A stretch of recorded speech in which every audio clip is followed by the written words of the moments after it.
Meet a well-known mathematics and physics tutor. I normally teach mathematics and physics online from IGCSE up to A level.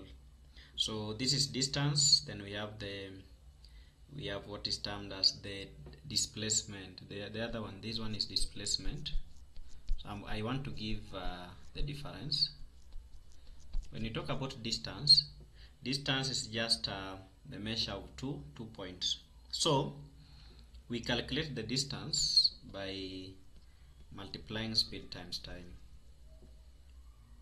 For example, the distance of Kuwait City in Kuwait and New York City in USA is about 7,300 miles. It's about 7,300 miles. That's roughly 12,000 kilometers. So that is what we term as distance. Remember, I've given the figures, but I've not indicated the direction of Kuwait City to New York City. That becomes a scalar quantity. So how do we define a scalar quantity? A scalar quantity, it has magnitude only. Magnitude only.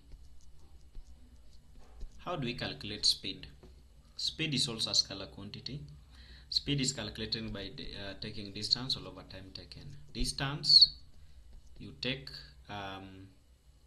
time, you take distance all over speed. This is all about the scalar quantity. When we talk about displacement, displacement simply means distance in a particular direction. So if I say that an aeroplane was moving at a speed of 600 km per hour due east from New York City, I've given the distance, which is the magnitude, I've given the size, and I've also given the direction. So displacement is termed as a vector quantity. It is in this concept where we also discuss what we term as the acceleration. Acceleration simply means change in velocity per unit time.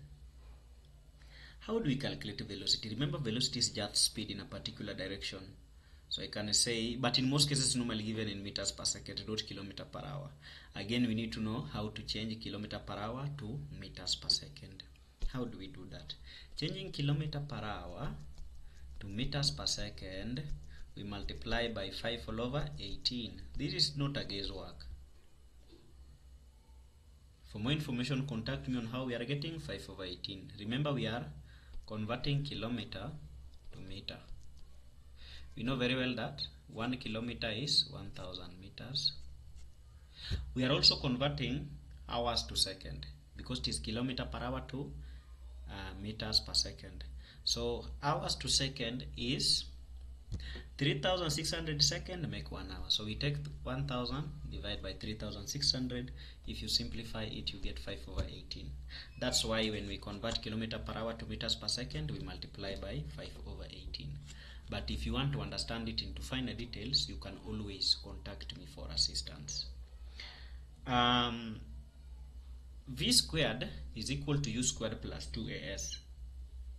We derive this formula from the first law of motion. Remember, we have the first law of motion, we have the second law of motion, we have the third law of motion. The first law of motion says V is equal to U plus AT. Where do we get this formula? We get this formula from the formula of acceleration. If we cross multiply, A is equal to V minus U all over T, we'll have AT is equal to V minus U. Now when we make V the subject, we'll say V is equal to U plus AT. That's where we get the first law of motion. For more information, just WhatsApp this number. I'm also going to attach it, this one. I'm going to attach it in this particular video. Bye bye.